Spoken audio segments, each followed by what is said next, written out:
دیکھیے، جو مارکیٹ میں مختلف لوگ مختلف مواقع کے اوپر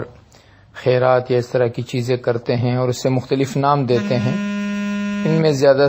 تر جو ہے وہ جہالت ہوتی ہے، اور جو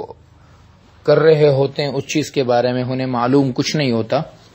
کہ یہ 11ویں کیا ہے اور یہ عرس کیا ہے. بس وہ لوگوں کی دیکھا دیکھی اور سنا سنائی جو ہے وہ ایک عمل کو شروع کر دیتے ہیں.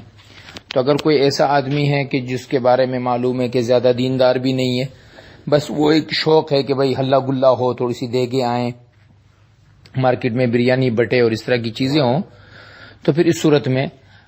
اس کھانے میں کوئی حرج نہیں.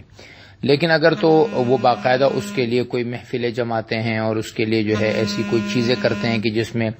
شرکیہ باتیں ہوتی ہے یا نعوذ باللہ ایسی باتیں ہوتی ہے کہ جو شریعت کی نظر میں ٹھیک نہیں ہے، تو پھر اس محفل میں بھی شریک ہونا اور اس کھانے کو جو کہ وہاں آئے، چاہے دکان پہ بیچے جائے آپ وہاں چلے جائیں، دونوں کا کھانا جائز نہیں.